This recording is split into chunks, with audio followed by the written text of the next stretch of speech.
Olá, galerinha, tudo bem? Estou aqui novamente para falar um pouco sobre matemática geral. Coloquei o título Matemática Geral porque é um conteúdo de regra de três, simples e composta, um conteúdo recorrente que de alguma forma está interligado com várias outras disciplinas, está ligado com o nosso dia a dia. Então, muitas vezes os alunos perguntam se determinado conteúdo é para o Enem, determinado conteúdo é para o SPAES, é para o SAEB, é para o UES, é para algum vestibular em específico. Matemática, de modo geral, tem os conteúdos que estão previstos na BNCC, a Base Nacional Comum Curricular, e que estão aparecendo em recortes. As formas de abordagem é que são distintas, mas a matemática é a mesma. Uma regra de três simples. Por que nós chamamos de regra de três? Porque ela traz duas grandezas e traz uma terceira grandeza que nós precisamos descobrir, certo? Então, as grandezas elas podem ser diretamente proporcional ou inversamente proporcional. Quando duas grandezas aumentam na mesma proporção ou diminuem na mesma proporção, certo? Elas são ditas como diretamente proporcional. Um exemplo, se você vai fazer uma viagem e você sai de Fortaleza e vai para São Paulo, por exemplo, e vai de ônibus ou vai de carro, quanto mais passam as horas, mais distante de Fortaleza você fica, ok? Então, o tempo e a distância aí são duas grandezas, nesse exemplo, são duas grandezas diretamente proporcionais, ok? E como é que eu posso ter um exemplo de grandezas inversamente proporcionais?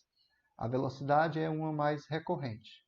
Então, se você vai fazer uma viagem, se você vai fazer um percurso, se você for a pé, você demora um pouquinho mais do que se você for correndo, ou for de bicicleta, ou de carro, ou de ônibus, porque esses transportes vão te dar mais velocidade. Então, quanto mais rápido você fizer esse trajeto, menos tempo você vai precisar para chegar ao seu destino. Então, velocidade e tempo são grandezas inversamente proporcionais. A regra de três composta. A regra de três composta ela vai trazer três ou mais grandezas. Ela pode parecer informações diretamente proporcionais e inversamente proporcionais ao mesmo tempo.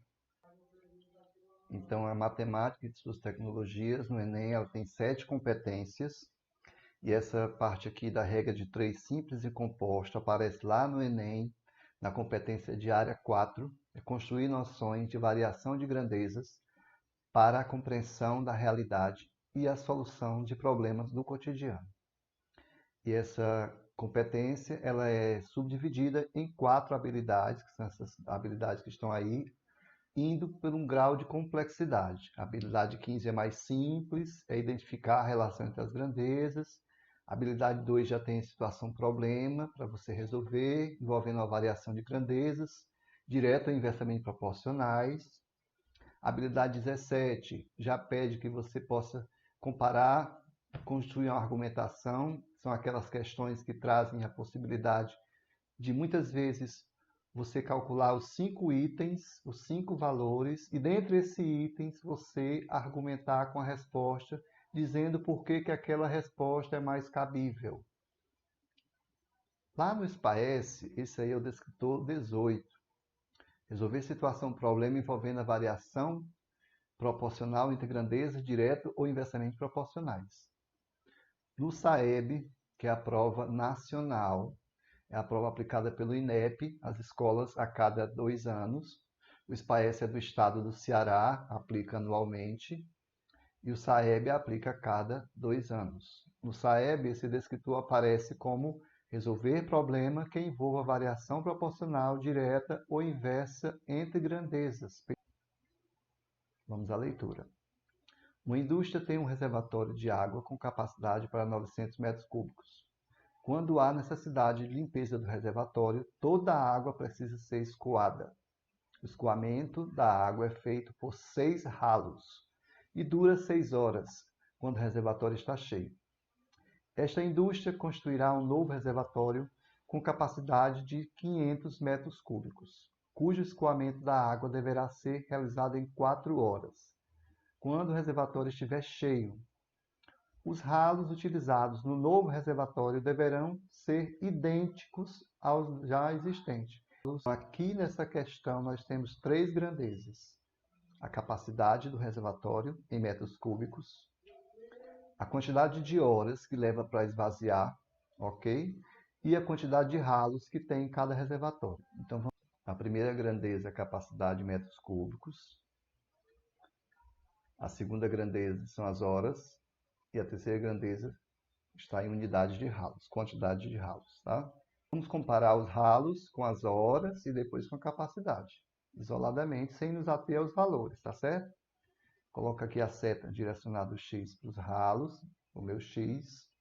Vamos pensar um pouco, né? Quanto mais ralos eu tiver, eu vou levar mais horas ou menos horas para esvaziar esse reservatório. Ora, se a quantidade de água que vai sair no decorrer do tempo é bem maior, quer dizer que quanto mais ralos eu tiver, menos tempo eu vou precisar. Então, essas duas grandezas são inversamente proporcionais.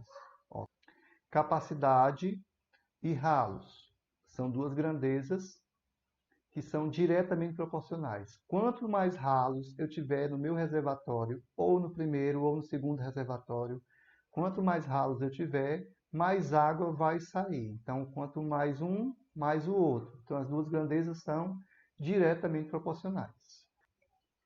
Temos aí a nossa incógnita no primeiro membro. 6 está para x, 4 está para 6. Aqui, ó, horas, eu inverto. Ora, 4 vezes 9 é 36. Multiplicação de frações. Lembram? Numerador multiplica numerador. Denominador multiplica denominador. 6 vezes 5, 30. Agora eu vou multiplicar os meios pelos extremos.